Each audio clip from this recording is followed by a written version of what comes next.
Assalamualaikum warahmatullahi wabarakatuh. Izin Waalaikumsalam. memperkenalkan diri, kami dari kelompok 3 akan melakukan presentasi jurnal yang berjudul Review of Construction Management Challenge and BIM-Based Solution Perspective from the Schedule, Cost, Quality, and Safety Management. Nah, kita dari kelompok 3 yang beranggotakan saya sendiri, Ilham Muzaki Prasetyo, dan yang kedua ada Kalista Audi Agustina. Yang ketiga ada Mula Ainul Yakin, dan yang terakhir ada Nabila Febrianti Hardika. Nah, yang pertama perkenalan mengenai jurnalnya itu sendiri. Industri arsitektur, teknik, dan konstruksi AIC memiliki peran penting dalam pembangunan sosial ekonomi. Manajemen proyek konstruksi menghadapi tantangan besar terkait jadwal, biaya, kualitas, dan keselamatan. Yang ketiga, digitalisasi data konstruksi melalui Building Information Modeling dapat meningkatkan efisiensi pengambilan keputusan. Yang keempat, BIM menawarkan solusi berbasis teknologi untuk mengatasi kendala dalam manajemen konstruksi. Dan yang terakhir, penelitian pada jurnal ini meninjau tantangan utama dalam manajemen konstruksi dan solusi berbasis BIM untuk meningkatkan efisiensi. Nah, metodologi yang diambil dari jurnal ini, yang pertama itu menggunakan pencarian literatur dalam database akademik terkemuka seperti Scopus dan Google Scholar.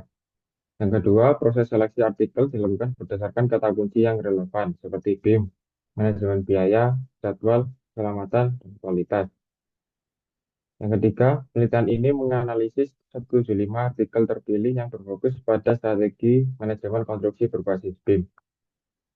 Yang keempat, data dianalisis menggunakan metode tinjauan sistematis untuk mengidentifikasi tren dan kesenjangan penelitian dalam implementasi BIM. Dan yang terakhir, hasil penelitian ini digunakan untuk mengembangkan kerangka kerja BIM sebagai sistem pendukung keputusan dalam manajemen proyek konstruksi.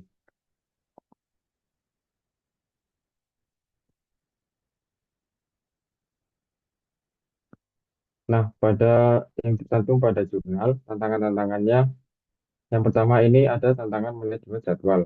Untuk menyusun jadwal yang efektif, diperlukan berbagai informasi yang detail, seperti alokasi sumber daya dan peralatan, keseimbangan waktu dan biaya, masalah konstruksi, dan produktivitas optimal harus diperhitungkan. Yang kedua, ketepatan jadwal proyek dipengaruhi oleh pengalaman dan pengetahuan manajer konstruksi.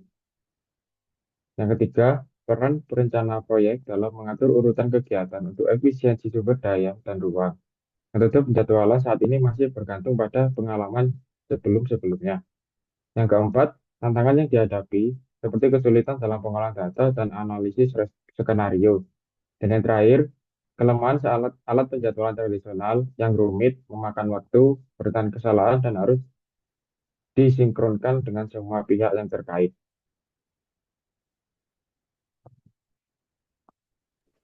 Kemudian ada tantangan manajemen biaya, yaitu penaksir biaya menggunakan data biaya historis dan tren pasar untuk memperkirakan biaya proyek. Lalu kemudian tantangan estimasi biaya itu mirip dengan tantangan dalam manajemen jadwal seperti keterbatasan data dan kurangnya manajemen repositori. Kemudian ada kendala manajemen biaya termasuk manajemen lokasi yang buruk, keterlambatan informasi, perubahan ruang lingkup, persaingan agresif, dan pengambilan keputusan yang lambat. Lalu, perangkat lunak estimasi tradisional itu menghubungkan desain bangunan ke basis data, biaya tetapi tidak mempertimbangkan alasan penaksir. Lalu kemudian diperlukan teknologi otomatis untuk menyimpan dan mengintegrasikan alasan penaksir guna menangani ketidakpastian biaya. Lalu kemudian ada tantangan manajemen keselamatan, yaitu insiden keselamatan berdampak buruk pada efisiensi proyek dan ekonomi. Nah, manajemen keselamatan yang efektif itu memerlukan identifikasi bahaya sejak prakonstruksi dan berlangsung sepanjang tahap operasional. Tantangan dalam identifikasi bahaya ini seperti data yang tidak akurat, pengambilan keputusan yang tidak pasti, lalu kemudian prosedur yang tidak standar dan tugas yang tidak terorganisir. Nah, analisis sebab akibat insiden itu membantu dalam manajemen keselamatan. Dalam analisis kecelakaan berdasarkan data historis, mengidentifikasi tren dan penyebab insiden serta membantu merancang solusi. Dan tindakan pencegahan itu dapat diterapkan untuk mengurangi dampak insiden keselamatan dalam tantangan manajemen keselamatan. Lalu kemudian ada tantangan manajemen mutu, yaitu manajemen mutu sendiri itu artinya adalah untuk menghindari cacat, kesalahan, pengerjaan ulang, dan kegagalan. Nah, masalah mutu itu menyebabkan kelebihan biaya, waktu, hilangnya peluang bisnis, dan ketidaksesuaian standar. Nah, penyebab utama dari manajemen mutu ini itu masalahnya itu termasuk kesalahan dokumentasi, praktik manajerial yang buruk, kesalahan konstruksi, perubahan, kelalaian, serta pengerjaan dan bahan yang buruk. Nah, diperlukan metode otomatis untuk pengambilan keputusan prediktif serta penangkapan dan pemantauan data guna menghindari cacat konstruksi. Serta tantangan dalam manajemen konstruksi ini itu mencakup aspek jadwal, biaya, keselamatan, dan mutu.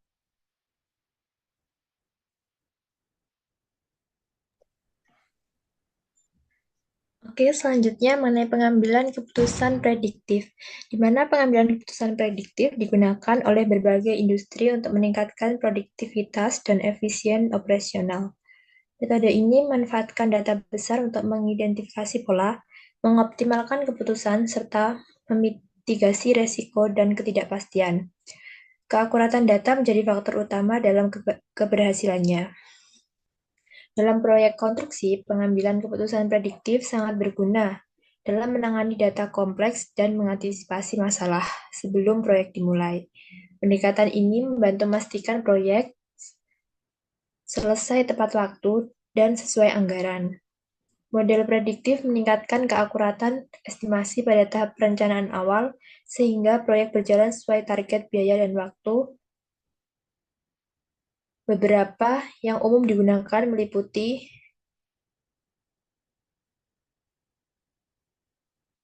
yang pertama ada decision tree, di mana decision tree merupakan menetapkan kemungkinan hasil dari suatu keputusan.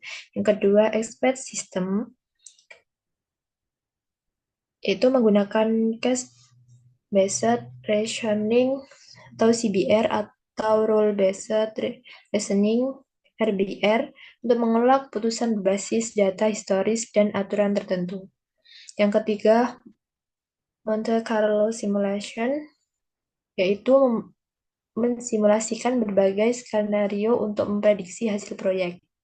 Yang keempat, AI dan neural network, yaitu mulai digunakan tetapi belum diadopsi secara luas dalam industri konstruksi. Ya, selanjutnya BIM untuk pengambilan keputusan. Yang pertama, manajemen jadwal berbasis BIM, yaitu memecahkan masalah mengidentifikasi lokasi optimal untuk jumlah minimal tower dan untuk menghilangkan potensi konflik dalam jadwal. Dan mengintegrasikan BIM dan pemrograman digital untuk mengatasi ketidakpastian jadwal dan biaya selama tahap pemeliharaan, yang dapat mencegah keterlambatan dan pemeliharaan gedung, dan untuk mengoptimalkan pemilihan material konstruksi.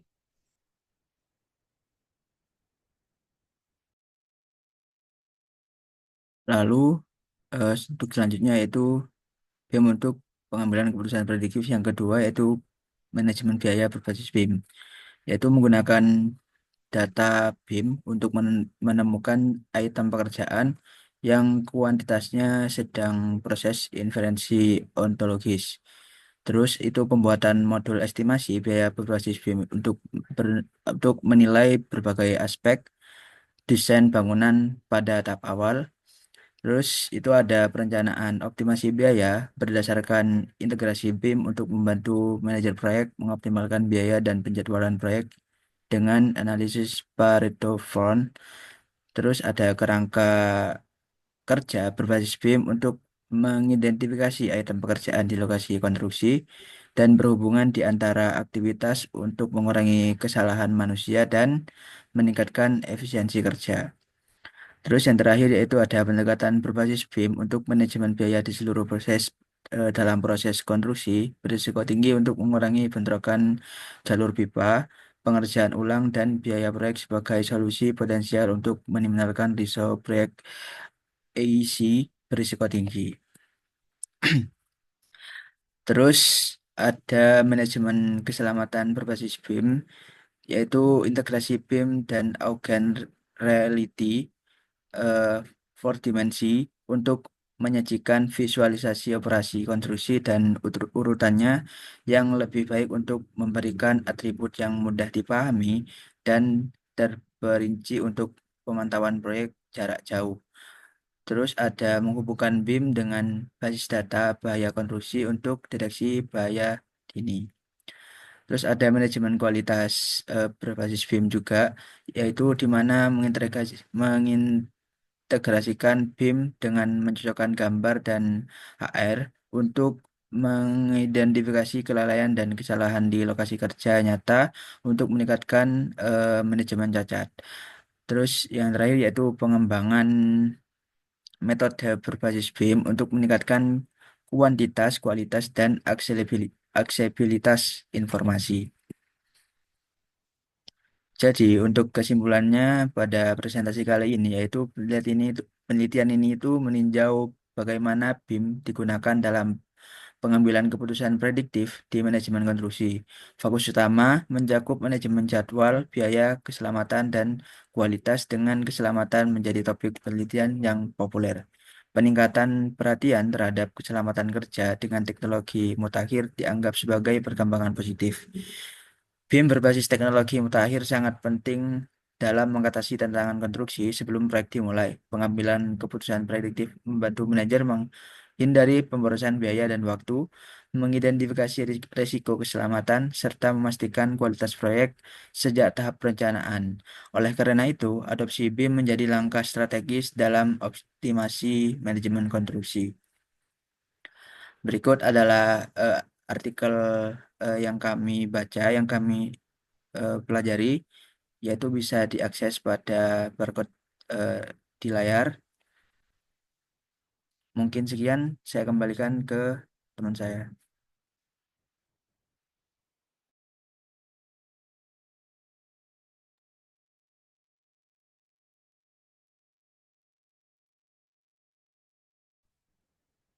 Mungkin cukup sekian pemaparan presentasi dari kelompok 3. Eh, Kurang lebihnya mohon maaf dan apabila ada salah kata juga mohon maaf. Terima kasih. Wassalamualaikum warahmatullahi wabarakatuh.